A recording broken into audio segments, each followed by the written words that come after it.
Donc, je suis Simon Mastavet, référent numérique responsable sur le bassin méditerranéen pour Sopra Steria Next, la marque de conseil en transformation digitale Sopra Steria. Et j'ai le grand plaisir aujourd'hui d'animer cet atelier sur la synergie qui existe et qui, je l'espère, continuera de se créer entre les collectivités et les entreprises en faveur d'un numérique plus éthique et plus soutenable. À mes côtés aujourd'hui, nous avons donc 5 collectivités et entreprises qui ont souhaité vous apporter leur regard et leur vécu sur le numérique responsable. Et je vais sans plus attendre laisser la parole aux 3 premiers intervenants. Nelly Mallet, directrice adjointe de la direction du numérique du Conseil régional d'Occitanie, qui est chargée, entre autres, de la démarche numérique responsable, Florent Armand, qui est ingénieur d'affaires chez SPI ICS, et André Policarpe, qui est consultant senior chez Sopra Steria Next, et qui vont tous les 3 nous parler des actions déjà engagées par la région et des chantiers qui vont. Nelly, c'est à toi. Oui, merci Simon. Pour commencer, un petit rappel du contexte et des enjeux qui sont les nôtres sur cette thématique, avec un contexte réglementaire en effet qui s'étoffe avec les lois AGEC, les lois AREN, qui portent toutes les deux finalement, entre autres, mais sur la réduction des impacts environnementaux du numérique. Notamment, il a été donné l'obligation d'acquérir des biens issus du réemploi, ou les obligations pour les collectivités de se doter d'une stratégie numérique responsable.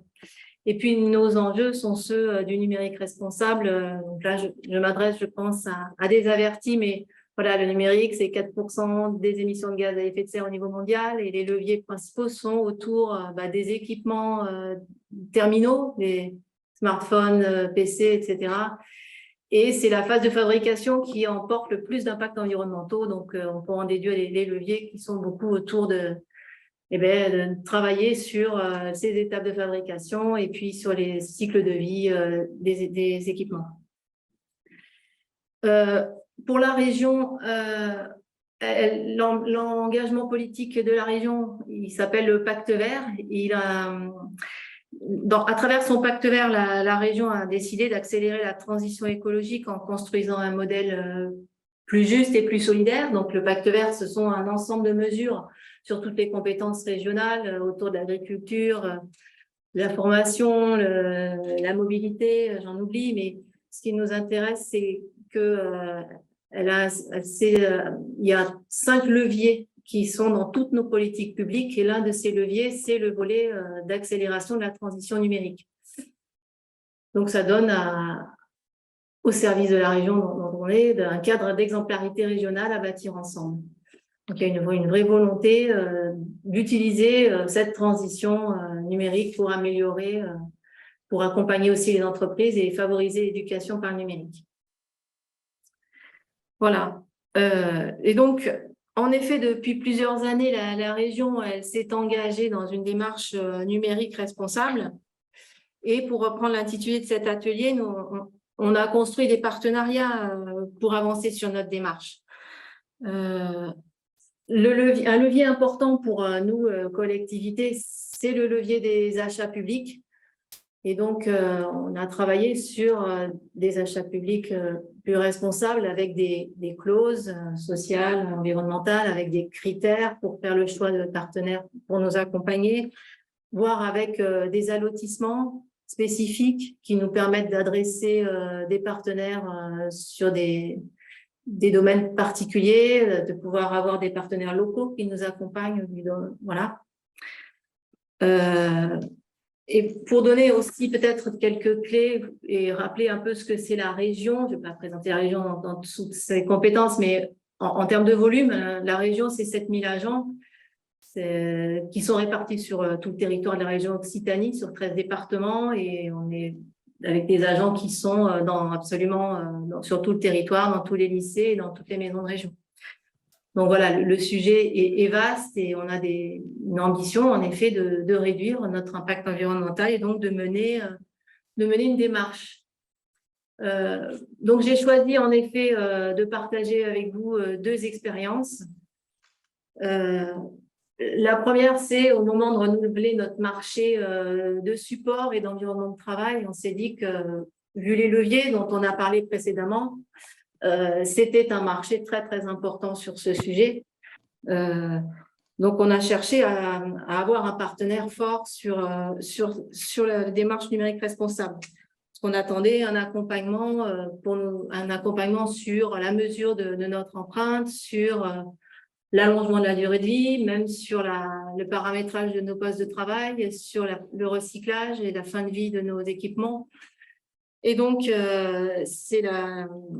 donc, j'en dis pas beaucoup plus, ça sera l'intervention de Florent juste après qui va nous expliquer dans quel sens on a travaillé ensemble autour de ces sujets. Et puis, la deuxième expérience que j'ai souhaité partager avec vous, c'est le partenaire qui nous accompagne sur la labellisation. Parce qu'en effet, la région s'est engagée dans une labellisation numérique responsable niveau 2 depuis ce début d'année.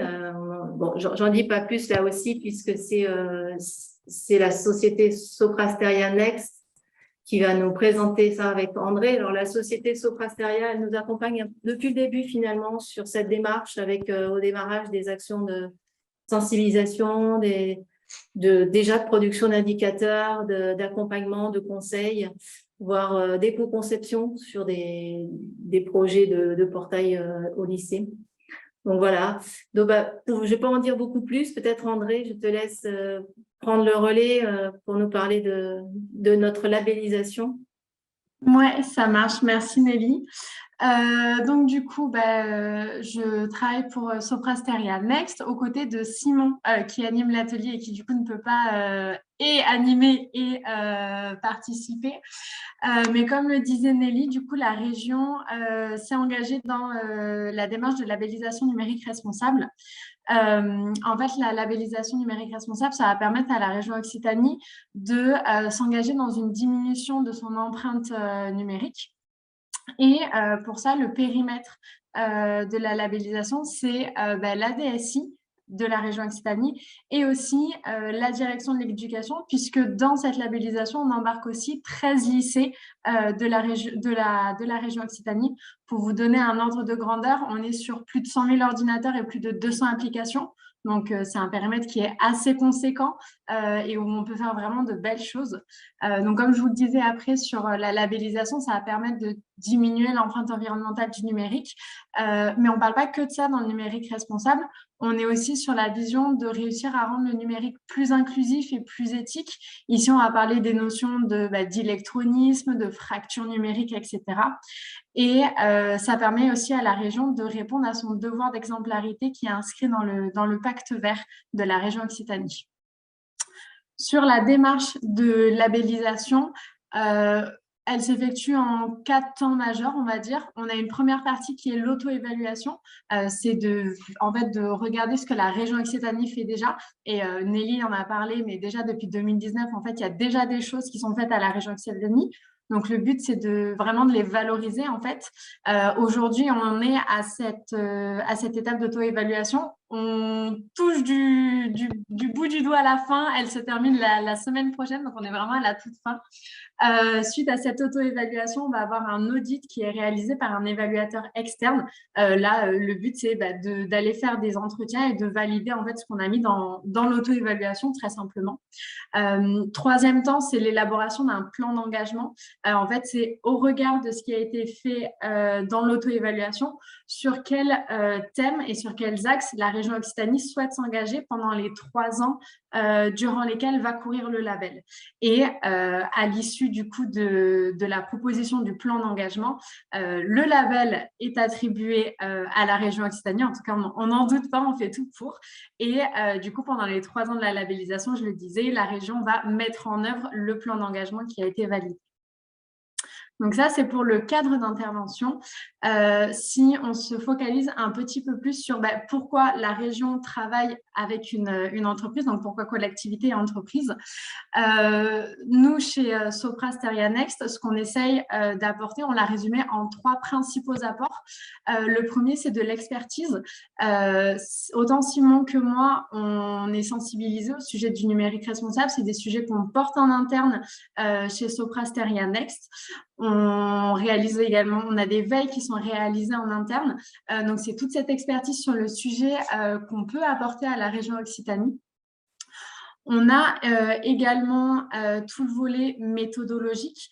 On est là pour les accompagner dans l'animation de la démarche, sur le recensement des actions dans le cadre de l'auto-évaluation, sur la préparation des ateliers et le fait qu'on accompagne la région sur différents sujets depuis 2019, en fait, c'est un atout pour nous parce qu'on a une vraie connaissance du client de la région et c'est vraiment facilitant, notamment au niveau de cette partie-là. Et on va également les accompagner sur toute la phase d'élaboration de ce plan d'engagement avec les pistes d'amélioration où vraiment, en fait, on essaye de se mettre en miroir de réflexion, j'ai envie de dire, par rapport aux agents pour vraiment essayer d'aller alimenter l'intelligence collective. Et dernier apport majeur qu'on apporte, c'est notre expérience en pilotage de projet sur toute la partie logistique, je le disais, sur typiquement l'organisation des ateliers, la préparation des ateliers, la planification, l'anticipation aussi des prochaines étapes, l'animation des différents comités, différentes comitologies, pardon, donc tout ce qui va être comité de pilotage, comité de suivi. Donc, voilà un petit peu pour nous comment on travaille, on va dire, main dans la main avec la région Occitanie dans le cadre de ce label. Et je vais du coup laisser la parole à Florent qui va vous parler plus en détail du coup de l'environnement numérique de travail sur lequel il travaille. Oui, merci. À vous. Donc, je représente SPI-CS aujourd'hui. Donc, SPI-CS, la filiale de services numériques du groupe SPI. Nous sommes situés sur Toulouse. Nous accompagnons le Conseil régional Occitanie depuis 2021 avec l'ambition de maintenir, d'exploiter et de moderniser l'environnement numérique des agents de la collectivité. Au-delà de ces missions sur la durée du contrat, on a la volonté ensemble de transformer le service et le contrat donc, sur les 4 ans avec des notions fortes de numérique responsable. Donc nous sommes arrivés en début de contrat avec un audit de maturité qui avait lancé le conseil régional. Nous avons souhaité amener un maximum de concret, un maximum d'actions pour avancer sur ce sujet-là. On a identifié 3 axes forts du projet avec le conseil régional. Le premier axe tourne autour du matériel, de la gestion hardware, avec plusieurs équipements qui étaient désinstallés, qui sont désinstallés régulièrement au sein du parc informatique de la collectivité et sur lequel nous avons des enjeux de reconditionnement, d'allongement de cycle de vie, de pouvoir mieux identifier ce matériel et de pouvoir amener des actions autour de cette gestion matérielle. Le deuxième pilier du projet, c'est un pilier autour de l'organisation, autour de l'aspect humain, c'est-à-dire d'arriver à identifier les impacts, les empreintes carbone au sein des services et au sein de l'organisation interne du conseil régional. Le troisième élément qui vient un petit peu en complément du premier, c'est une gestion logicielle. La gestion logicielle, à l'heure où beaucoup de collectivités se questionnent sur le monde propriétaire, le monde libre, il est important également d'identifier quelles sont les applications qui sont en place sur le parc aujourd'hui, quelles sont les licences, quels sont les coûts associés et quelle est également l'utilisation de ces licences au niveau de l'environnement SI de la région. Donc, sur la slide suivante, on a représenté les différents acteurs sur le projet. Donc, la région et SPI sont accompagnés aujourd'hui d'un acteur local qui est situé sur Toulouse, Colibri Lysétique, qui nous permet de lancer depuis quelques mois maintenant un projet sur le sujet numérique responsable. Donc, au niveau des responsabilités de chacun, le premier acteur, donc Colibri, propose un outil de pilotage de l'impact environnemental. Au-delà d'un outil, cette solution permet d'historiser, d'avoir un historique de la consommation, d'avoir des éléments et de proposer des éléments de manière automatisée et d'avoir des aspects prédictifs, de proposer du prédictif ce qui engendre généralement des décisions et des actions dans la durée. L'ISEThic nous permet aujourd'hui de se focaliser sur l'aspect matériel. On le verra tout à l'heure avec un exemple très parlant. Donc, à la fois une étude, une reprise d'équipements qui seraient désinstallés pour derrière gérer du T3E, donc de manière classique, ou alors de gérer des revalorisations sous différents aspects, des revalorisations financières, des dons aux associations, des dons aux étudiants, du remis à neuf proposé également à des utilisateurs externes. Et le troisième acteur, donc SPI. SPI intervient au quotidien auprès des agents aujourd'hui. On a la chance de pouvoir mettre en place et maintenir un inventaire. Donc, on connaît le parc exploité, donc le parc en production à la région. On gère la base de données, on gère les mouvements sur le parc et on a capacité à intervenir très rapidement sur l'environnement numérique des différents agents. Et c'est là où on a une réelle valeur ajoutée qu'on verra juste après. Donc, la slide suivante vient présenter un élément important. On parle beaucoup d'empreinte carbone quand on parle de numérique responsable. Au-delà de cette empreinte-là, donc on a mis en place au sein du conseil régional l'outil Colibri qui permet, avec des graphiques très simples, de pouvoir illustrer l'empreinte carbone des équipements, donc à travers les données constructeurs, à travers les données d'organismes externes qui sont fiables, qui permet de représenter une empreinte carbone passée, actuelle et future. Cela prend en compte les différents mouvements sur le parc, les différentes évolutions et permet de lancer différentes actions. Donc, cette solution permet de proposer des données qui sont fiables et vérifiées, permet d'interpréter de manière très simple les différents graphiques et la traduction de ces graphiques, et permet surtout, et c'est là où nous avons réellement une valeur ajoutée à travailler ensemble, permet un suivi dans la durée, c'est-à-dire qu'on mène une analyse, on en tire des plans d'action, on met en place les actions et on se revoit régulièrement derrière pour amener d'autres actions ou pour mesurer le résultat de ce plan d'action et de ce plan d'amélioration. La slide suivante vient illustrer de manière très simple et très concrète des actions qu'on a pu mener. Alors, l'exemple ici porte sur le parc SPI. On a été les premiers, on a déployé l'outil au sein de SPI avant de le déployer au sein du conseil régional. Donc, on est venu, on présente ici les éléments chiffrés. Donc, sur 20 000… Pardon, j'ai entendu un bruit. Sur 20 000 PC, on a récupéré, on a fait auditer un peu plus de 3 000 unités avec un constat assez clair. On a 38% qui a été recyclé, qui est parti en D3E et on a plus de 60% qui a pu être revalorisé. Revalorisé, comme je le disais tout à l'heure, ça veut dire des dons, donc des dons aux associations, des dons au collège. On a l'exemple du collège Anatole France, où on a pu donner une centaine de PC dernièrement. Et on a des revalorisations à travers des réparations et du remis à neuf. Donc, on propose au conseil régional aujourd'hui ce process-là, c'est-à-dire de pouvoir auditer des machines. C'est ce qu'on a fait dernièrement. On a récupéré plusieurs centaines d'équipements au sein du conseil régional. On a à peu près 600 unités en cours d'audit. On aura des premiers résultats sur la fin 2022. C'est un petit peu tôt pour en parler, mais les premières analyses montrent qu'il y a plus de 50% des équipements qui sera revalorisé demain. Et derrière, on propose soit des actions fortes d'un point de vue des donations, c'est-à-dire des dons importants aux associations, aux étudiants, mais également des revalorisations financières. C'est-à-dire qu'on est capable de mettre un élément financier face à tout cela et d'en faire profiter, d'apporter un réel bénéfice et des économies pour le conseil régional en suivant. La slide suivante. Je me permets juste, Florent, je vois que le temps file. Si on pouvait un peu l'accélérer, voir oui. si tu veux qu'il y a certaines parties qu'on ait lues. Oui, le temps d'avoir les il reste 2-3 slides. Je vais faire vite.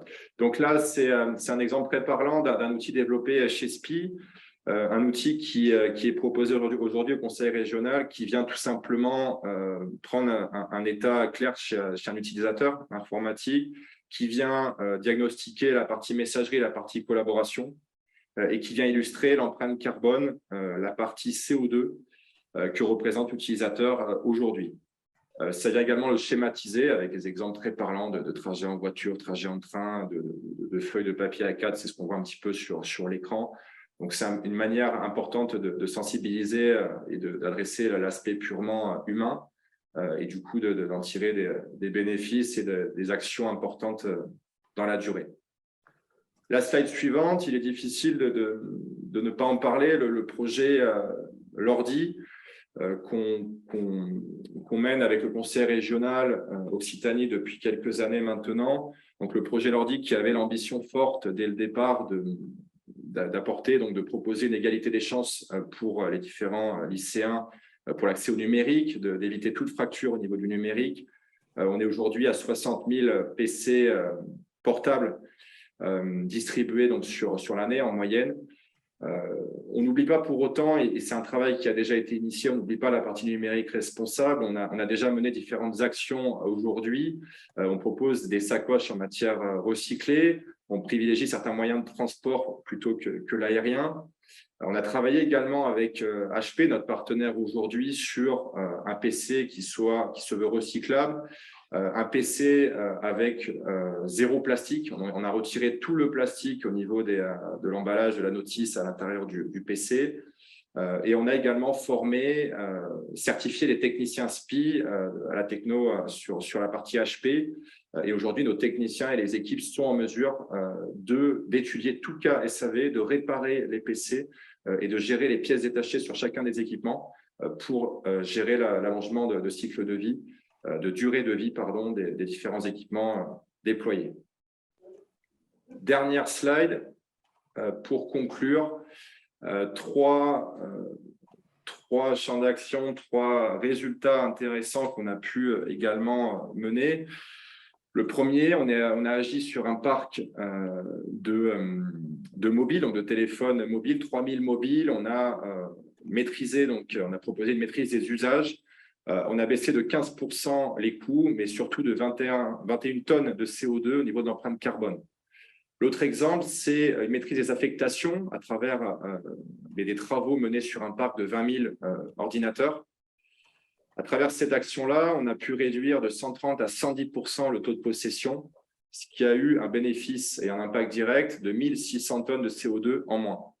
Le dernier point, la partie messagerie, sur 20 000 utilisateurs, on a pu maîtriser donc, et sensibiliser les usagers et on a pu du coup réduire de 4% l'envoi d'emails avec une réduction de 90 tonnes de CO2 suite à ces actions-là. Voilà pour moi, j'en ai fini sur la présentation. Super. Merci beaucoup, Florent. Merci beaucoup à tous les trois pour ce premier retour d'expérience. Bravo pour les actions déjà mises en œuvre. Je souhaite que tous les plans d'action qui sont en cours de construction aboutissent avec succès et de la même manière que ça a été fait en interne chez SPI CS.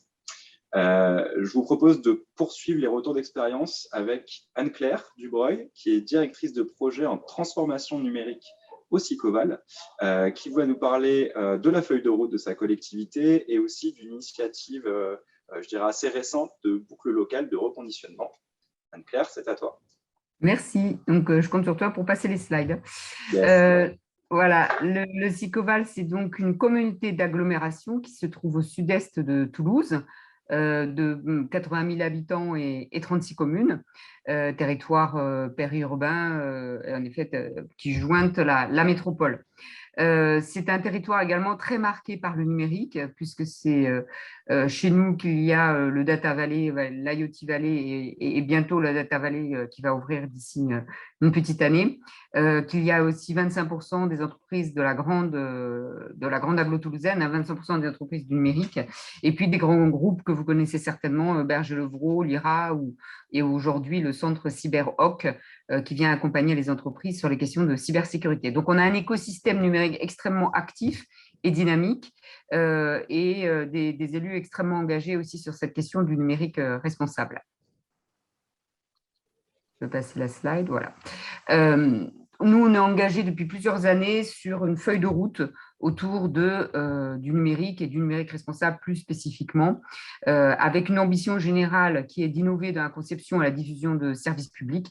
Et c'est ça qui porte la politique du SICOVAL de transformation numérique, avec l'idée de mettre toujours le citoyen, l'usager au cœur de cette production de services qui se fondent essentiellement, bien sûr, sur la data et de l'IA pour produire ces nouveaux services.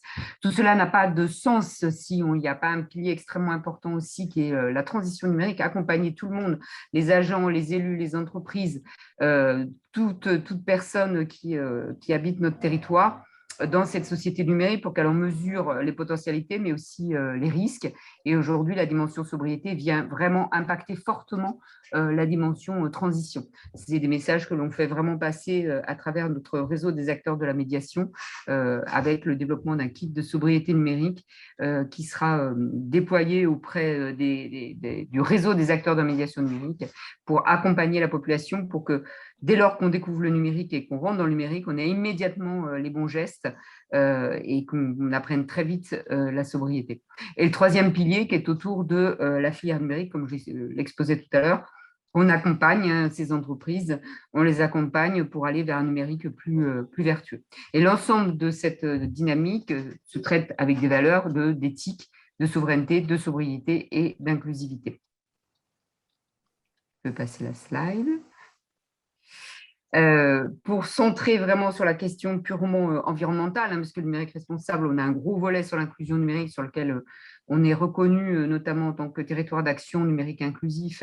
On a monté beaucoup d'actions autour de l'inclusion et pour l'ensemble de la population et des acteurs du territoire. Je vais me centrer vraiment sur la partie sobriété et en lien avec les entreprises pour raconter un peu notre histoire, c'est-à-dire qu'on a anticipé la loi Rennes dont parlait tout à l'heure Nelly, avec les obligations du décret du 29 juillet qui nous oblige, nous, collectivités de plus de 50 000 habitants, à produire d'une part au 1er janvier 2023 des axes de travail et au 1er janvier 2025 une feuille de route.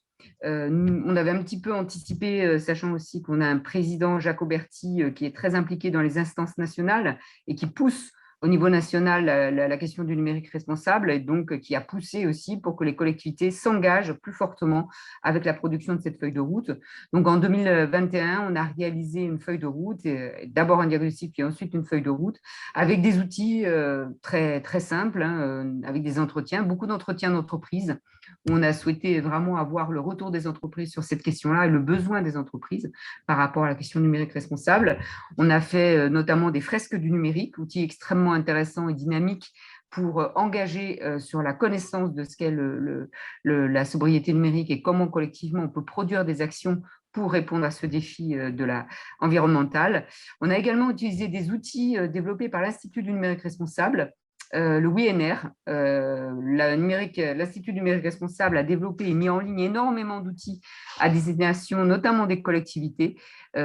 Beaucoup d'outils sont disponibles sans passer par des adhésions ou autres. Et donc, le WINR, on l'a testé et on a pu évaluer à l'interne notre impact carbone et donc sensibiliser aussi la DSI sur ces enjeux autour de la diminution de l'impact de carbone du SI. Et également, on a mis en œuvre toute une démarche, là aussi, tout un collectif autour d'un achat responsable, puisque tout à l'heure, Nelly, tu le disais, en tant que collectivité, l'année dernière, d'ailleurs, on avait animé un atelier que vous pourrez regarder en replay sur l'achat responsable. On a une énorme responsabilité, c'est le cas de le dire, sur cette production d'outils qui soient plus éco-conçus, plus accessibles et moins d'impact sur l'environnement via notre commande publique. Donc, on a mis en place toute une démarche pour un achat plus responsable et notamment dans le domaine du numérique. On peut passer. Alors, notre feuille de route, elle s'inscrit en 4 axes. D'une part, la sensibilisation. On s'est rendu compte, notamment dans le diagnostic, qu'on ne parlait pas forcément le même langage, on n'avait pas forcément la même culture autour de ces questions de sobriété numérique. Et donc, on a un axe particulièrement important autour de la sensibilisation. Donc, ça se traduit par plein d'actions différentes. Par exemple, au mois de mars, on va mettre une semaine du numérique responsable en place à l'échelle du territoire en engageant les tiers-lieux, les acteurs de la médiation, les entreprises, tout le territoire autour de cette question-là pour créer de la sensibilisation, de l'appétence, de l'envie et de la compréhension des enjeux.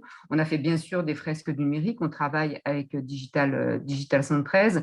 On a inscrit dans la charte des acteurs de la médiation numérique un volet spécifique sur la sobriété où on demande, je disais tout à l'heure, à nos acteurs de la médiation de parler de sobriété et on leur donne des outils pour le faire auprès de la population.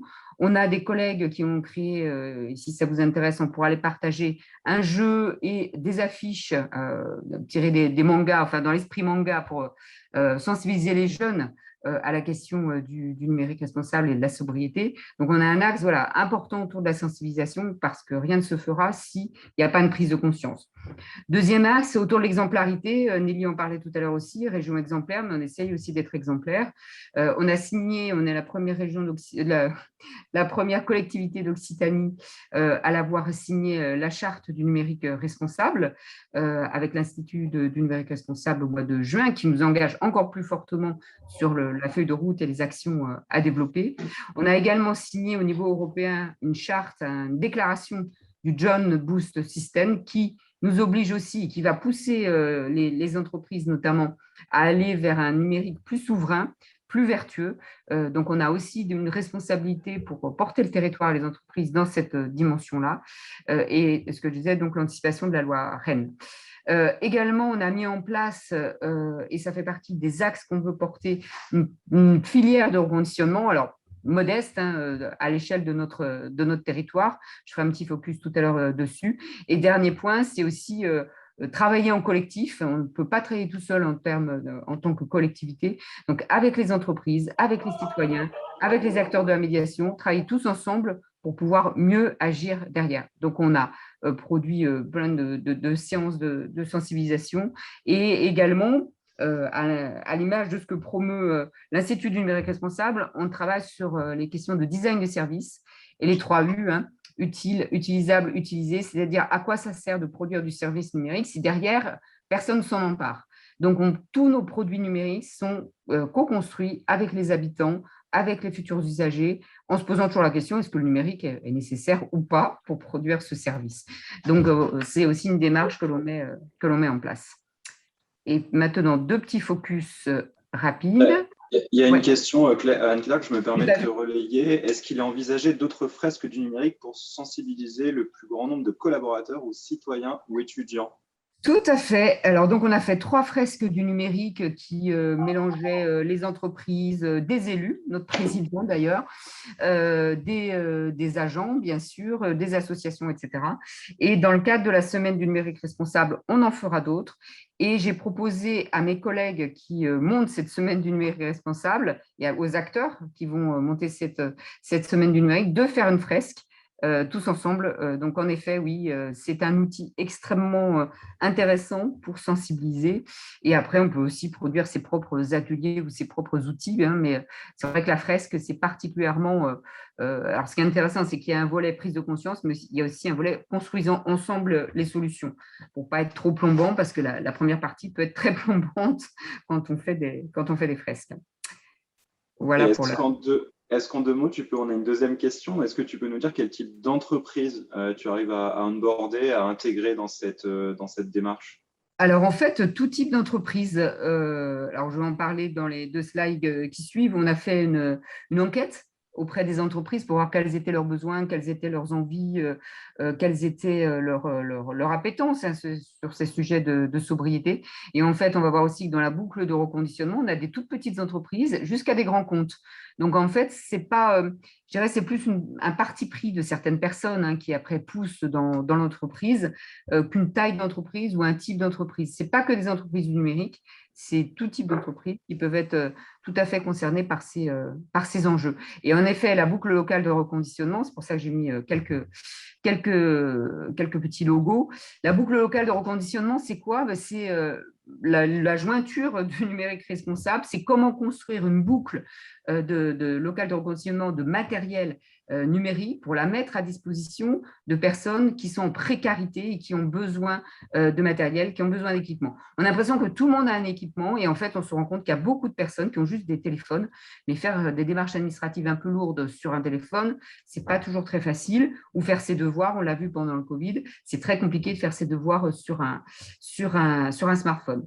Donc, cette démarche, elle a pour but, d'une part, la sobriété avec le reconditionnement du matériel informatique et d'autre part, permettre à des personnes qui sont en situation de précarité de s'équiper. Et le jeu avec les entreprises, ça a été d'aller les sensibiliser, d'aller les chercher. Via les enquêtes, on avait déjà un certain nombre d'entreprises qui étaient intéressées par le sujet. Et donc, on a eu une démarche qui a été engagée avec les 78 entreprises qu'on a sélectionnées et on leur a fait signer une convention de don. Et on a aujourd'hui près de 80 ordinateurs qui nous ont été donnés, des ordinateurs pour lesquels on a mis des garanties techniques minimales pour que c'est pas parce qu'on est en précarité qu'on a forcément des ordinateurs qui datent de Mathusalem, quasiment 80% de portables, hein, donc pas que des vieilles tours qui restaient dans les placards et qui ont disparu avec le télétravail.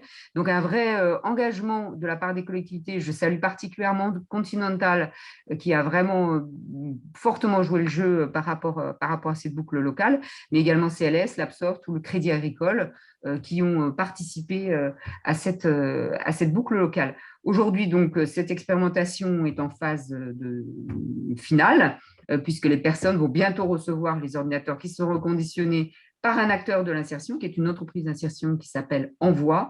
Et la boucle complète, c'est un accompagnement. Vous disposez d'un ordinateur, mais en contrepartie, vous vous engagez à faire un accompagnement d'au moins 10 heures avec des conseillers numériques, donc France Service, et le pass numérique est donc l'outil développé par l'État pour faciliter l'accès au numérique. Et donc là, on utilise les passes du département et donc complètement vertueux avec un reconditionnement et donc la possibilité pour les personnes d'avoir un accompagnement.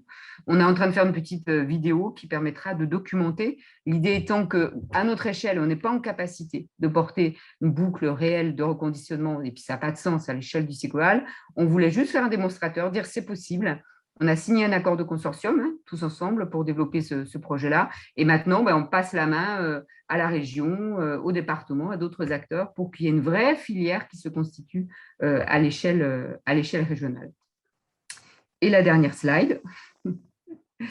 Donc, on parlait des entreprises et du lien avec les entreprises. Donc, on a lancé début avril une grande enquête auprès des entreprises du SICOVAL pour les sensibiliser aux actions qu'on voulait mettre en place. Il y en a une petite vingtaine qui ont répondu et qui ont identifié quels étaient les points sur lesquels il fallait avancer avec elles, avec des manques de compétences, on en parlait tout à l'heure, hein, des problèmes de sensibilisation, de compréhension des enjeux autour de la sobriété numérique, constituer des collectifs, besoin de formation, besoin de soutien financier aussi pour avancer.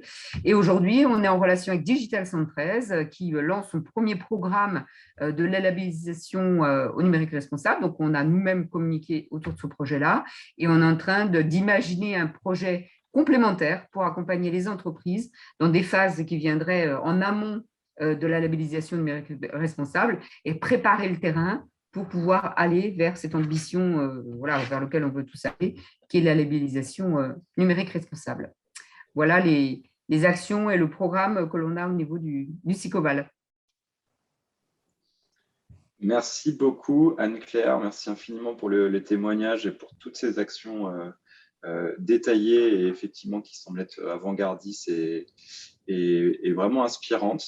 Ça montre à mon sens que les partenariats sont un vrai levier pour adresser cette problématique à la fois environnementale, hein, d'une part on le voit avec la seconde vie accordée au matériel, mais aussi les enjeux d'inclusion, hein, dont tu parlais Anne-Claire, qui sont partie prenante du numérique responsable, de réduire cette fracture numérique en aidant des personnes en situation de précarité. Donc encore bravo pour cette démarche.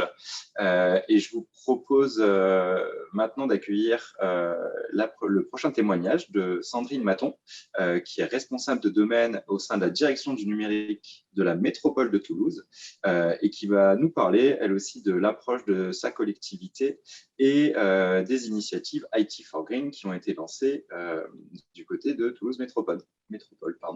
Sandrine, c'est à toi. si tu es encore avec nous, Sandrine.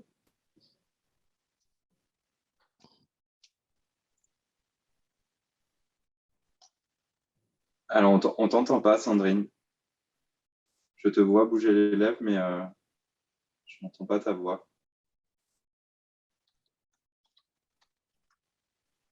C'est la réalité du direct.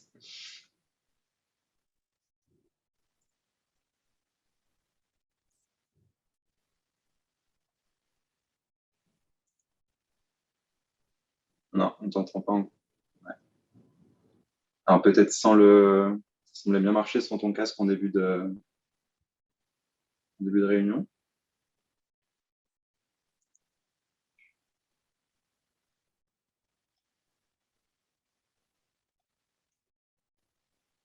Oh. On te voit. On te voit. Ouais, non, le micro est bien. Tu veux peut-être essayer, on te laisse une minute pour essayer de te connecter, reconnecter. C'est trop plus simple. Est-ce qu'en attendant, est-ce qu'en attendant que Sandrine nous rejoigne, il y a des questions dans l'Assemblée, des gens qui ont des interrogations ou des remarques par rapport au témoignage précédent de la région, de ses partenaires, région Occitanie, de ses partenaires ou du SICOVAL? N'hésitez pas dans le chat ou à intervenir. C'est que tout était très clair. Tant mieux. Est-ce que vous m'entendez? On t'a retrouvé, Sandrine, on t'entend bien. C'est bon? Ah, super. Bon, mais je sais pas, j'avais coupé le micro tout à l'heure et puis il n'a pas voulu se remettre, quoi. Bon, c'est pas grave. C'est pas grave. Donc, ouais, rapidement, pour faire un petit peu un descriptif de Toulouse Métropole, parce qu'effectivement, on est une grosse machinerie. C'est quand même 13 000 agents, 80 directions métiers, 200 métiers qui vont des éboueurs aux danseurs étoiles de l'opéra. Donc, vous voyez, c'est vraiment une palette très large. En termes de numérique, on a au 1er septembre 2022, on avait 13 600 postes de travail, dont 9 000 pour les agents, puisqu'il y en a dans les écoles, il y en a des postes publics, etc.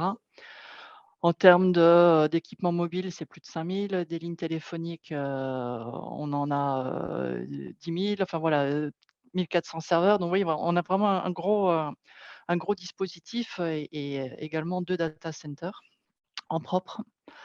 Donc, ce qui fait que là-dessus, on a évidemment beaucoup de marchés pour faire de l'approvisionnement, pour tous nos outils. Et donc, on a un côté complètement prescripteur. Et donc, depuis longtemps, hein, dans nos marchés d'approvisionnement, ça fait au moins depuis 2014-2015 de souvenirs, où on exige de nos prestataires des labels, hein, label Energy Star, label IPIT, voilà, des éléments sur les consommables, des éléments aussi sur le recyclage de l'emballage des postes de travail, un truc tout idiot, mais quand on recycle un emballage, d'un côté, il y a le polystyrène, de l'autre côté, il y a le carton, et puis après, il y a le plastique. Donc voilà, donc ça, ce sont des filières qui sont séparées et qui sont demandées dans les marchés. En ce qui concerne les PC issus du réemploi, donc ça, c'est beaucoup plus récent puisque, les premiers postes, issus du réemploi vont être déployés là dans les jours qui viennent et on commence par, le faire pour les postes de prêt. Parce que quand on a un stagiaire, on a un alternant ou des choses comme ça, on prête des postes et donc on va utiliser donc des postes issus du réemploi pour voir ce que ça donne, hein, dans la vraie vie avant d'éventuellement les déployer, auprès des collègues.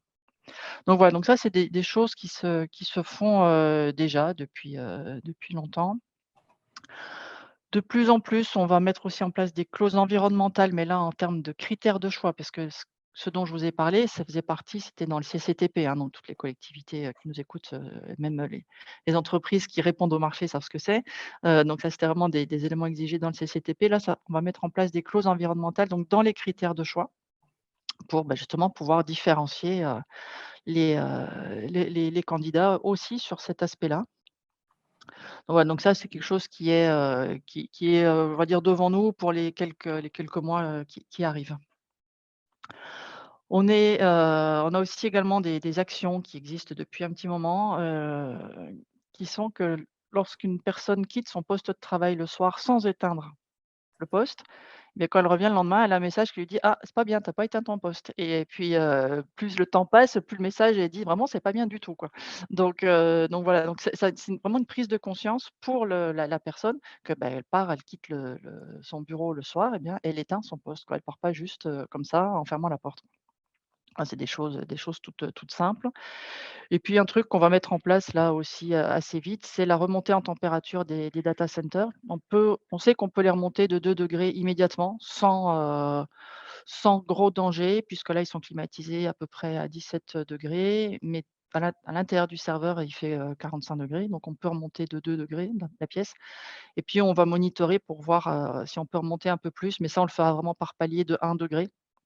Et pour voir ce qui se passe vraiment à l'intérieur des baies de stockage parce que bon, il y a quand même la sécurité informatique qui prime malgré tout. Et puis autre chose qu'on va mettre en place, alors là je vous parlais de l'extinction des postes, donc ça va être des scripts qui vont être déployés sur les postes de travail. Donc puisqu'il y a quand on approvisionne un poste de travail, auprès d'une personne et bien il y a on le passe à un banc de robots, hein. Il y a un master qui vraiment qui calibre le poste et dans ce calibrage, dans ce robot, dans ce master, ben, il y aura un script qui dit voilà, après X temps d'inactivité, le poste s'éteint et l'écran, surtout l'écran qui est associé, parce qu'on a maintenant tous 2 écrans, les écrans associés s'éteignent aussi.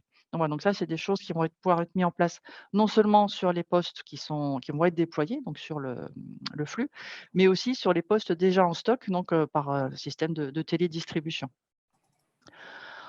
Ensuite, on a un aspect incitateur, en tant que collectivité. Donc il y a une délibération qui a 1 an maintenant, hein, sur le numérique responsable. Donc il y a 3 grandes ambitions. Donc c'est vraiment réduire l'empreinte du numérique, donc c'est ce que moi ce qu'on appelle le Green for IT.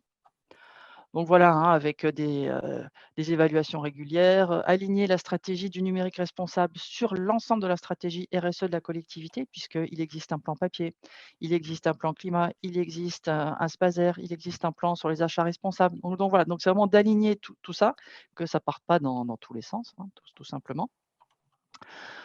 Faire durer le matériel, donc eh bien, c'est optimiser la durée de vie des équipements, aussi, ce qu'on fait déjà, mais vraiment plus le systématiser, c'est quand les postes sont retirés on va dire des services, eh bien, c'est, de les remasteriser, de les équiper en logiciel libre et puis de les faire diffuser auprès des associations ou, auprès des personnes dans un système d'association d'inclusion.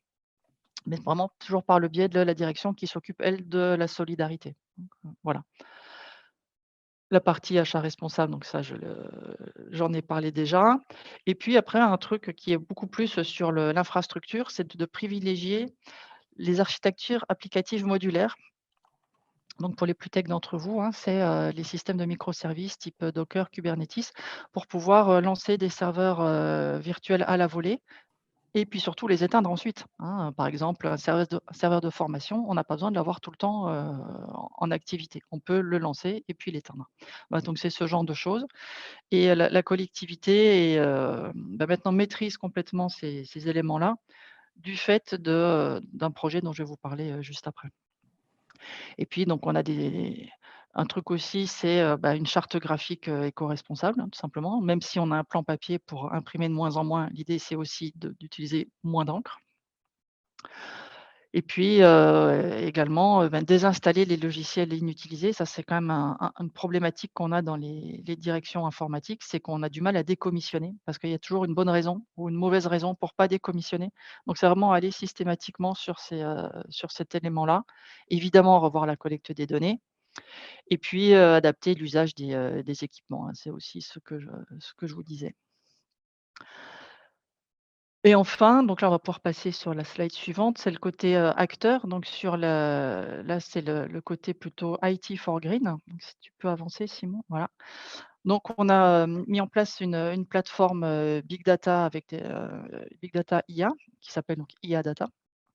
Et c'est à l'occasion de la mise en place de cette plateforme par les équipes, internes de la collectivité qu'on est monté en compétence justement sur ce que je vous disais, sur les technologies de microservices. Et donc ce qu'on fait là depuis 2 ans, et puis surtout cet été, là on l'a bien vu, c'est le monitoring des îlots de chaleur. Donc il y a des stations météo, hein, une soixantaine de stations météo qui sont réparties sur le territoire de la métropole. Les données sont ouvertes en open data sur le, pardon, sur le portail open data de la métropole. Et donc, on l'utilise pour nous-mêmes. Donc, c'est des productions de cartes des îlots de chaleur urbains. Donc, je vous ai fait 2 copies écran. Alors, c'est en petit, mais ça vous permettra quand même de voir des choses. J'ai pris un jour de cet été, je crois que c'était le 20 juillet de mémoire. C'était pas un jour où il a fait particulièrement chaud, hein. On était gentiment à 30 degrés, 32 degrés, donc c'était, très raisonnable vu l'été qu'on a passé puisqu'on est monté à 41 degrés. Mais je vous ai montré là, les intervalles de température. Donc la carte qui est en haut, c'est plutôt en fin d'après-midi, hein, 18 h, parce que c'est là où il fait le plus chaud, et les intervalles de température entre l'endroit où il fait le plus chaud, donc c'est, au centre-ville. Pour ceux qui connaissent la région, c'est côté place Esquirol, eh bien, il y a un intervalle de 3-4 degrés par rapport, là où il fait le plus froid, sur le territoire de la métropole. Et puis la carte du bas, c'est la nuit. Donc là, ça, je ne sais plus si c'est 3 h ou 6 h du matin, mais là, on a un intervalle de 12 degrés entre le plus chaud et le plus frais. Donc voilà, donc c'est vraiment, on utilise là le numérique pour faire ce genre de monitoring, pour que, les collègues qui s'occupent, de l'environnement, bah, puissent voir ce genre de choses, pour que, ceux qui s'occupent des risques majeurs puissent éventuellement déclencher les alertes canicules dans certains quartiers, plus tôt que le déclenchement par la préfecture. Puisque, pour la préfecture, c'est vraiment un état des lieux global sur le département. Donc, beh, dans les quartiers, on va dire, ultra urbanisés, et très minéraux de nos centres-villes, mais ça arrive plus tôt. Donc voilà, c'est aussi pour ça, pour ce genre de choses. Et puis, ça sert aussi pour, les projets, puisqu'il y a un programme 100 000 arbres qui se fait sur la mandature. Donc voilà, c'est pour aider les gens qui font ce genre de projet pour savoir, ben, où aller planter les arbres, où c'est le plus efficace. Donc voilà. Et on avance aussi, avec tout ça, donc dans le cadre de la mise en place d'une agence de la donnée pour travailler avec l'écosystème. Donc pour l'instant, on travaille, surtout avec nous-mêmes, mais l'objectif, c'est bien de travailler avec l'écosystème local, avec les universitaires, donc c'est en train de se mettre en place. Et puis aussi avec déjà, on va commencer avec nos délégataires de services publics, hein, les entreprises, qui travaillent pour nous, et puis ensuite plus largement avec d'autres entreprises. Le dernier exemple, donc dernier slide. Il y a une question, Sandrine, avant que je passe Oui, au dernier, oui. sur est-ce que tu sais nous dire quel outil est utilisé pour la visualisation des données sur les îlots de chaleur?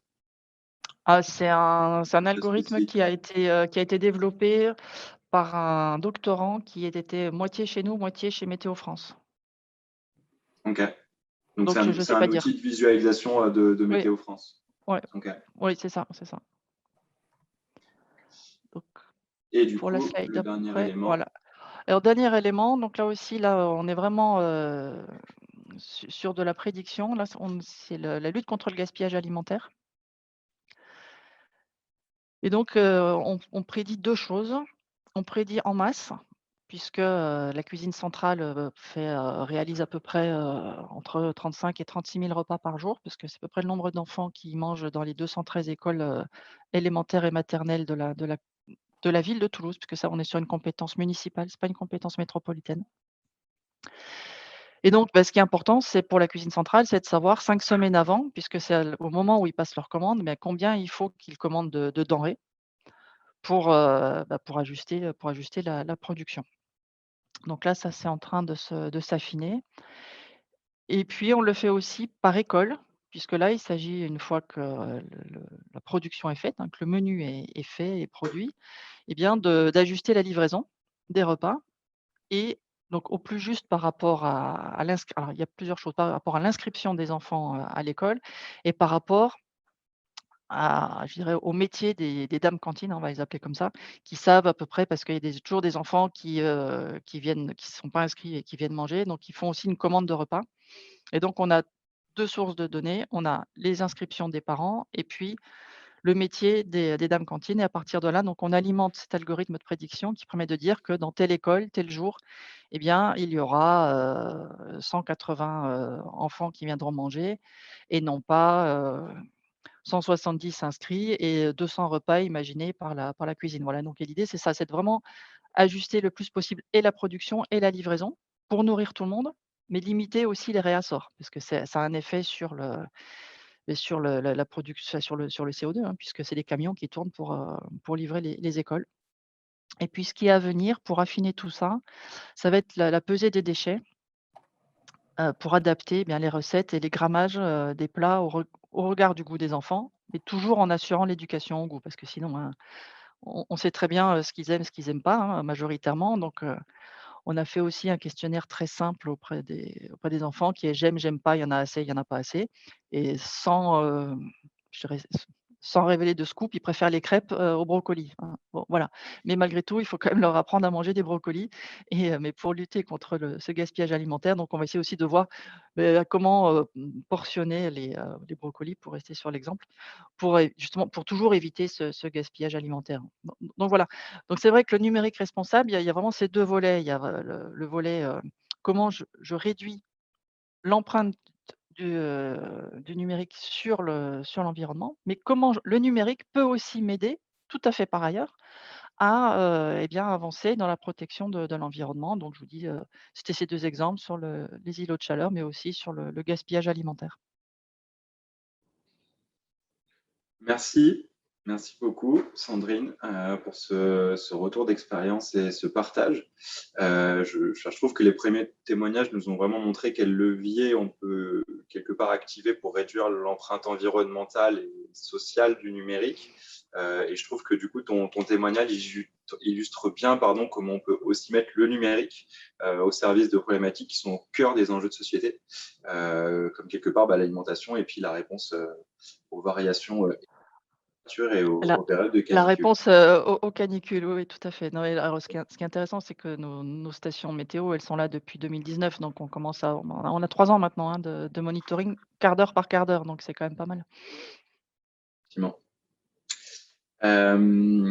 Encore merci à tous les 5 pour ces témoignages. Alors avant, j'ai vu qu'il y avait une question avant d'y répondre.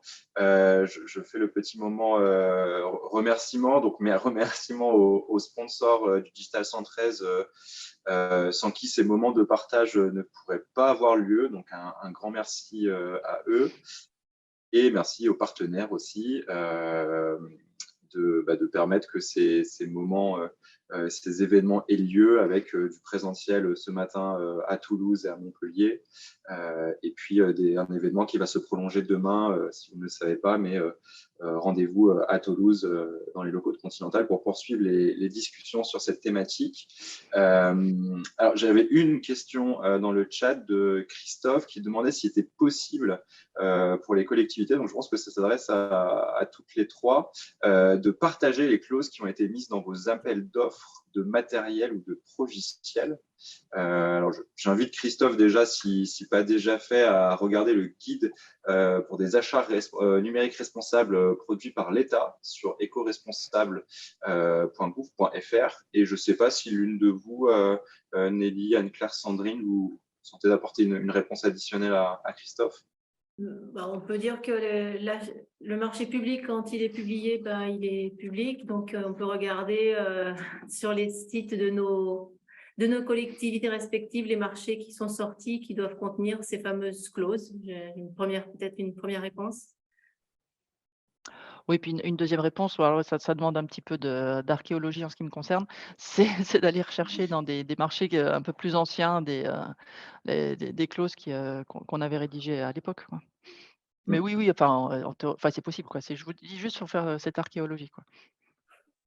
Et on est le guide des achats responsables qui est vraiment une mine opérationnelle, donc il ne faut pas hésiter à aller plonger dedans. J'ai mis le lien dans le chat. Ouais, super. Et le bon lien, parce que j'avais oublié numérique dans l'affaire. Merci beaucoup. Alors, on est pile dans le timing par rapport aux 2 minutes qu'on a pris de retard au lancement. Donc, en guise de conclusion, je vais encore vous remercier chaleureusement tous les intervenants, toutes les intervenantes pour vos témoignages. Je remercie évidemment toutes celles et ceux qui sont venus écouter ce qu'on avait à dire sur ce sujet-là. Et puis, je nous invite toutes et tous dans nos collectivités, dans nos entreprises, à travailler évidemment sur ce sujet que nous venons de voir, à mettre en œuvre les pistes partagées, voire en imaginer d'autres. Et je vous souhaite à toutes et à tous une très bonne fin d'après-midi.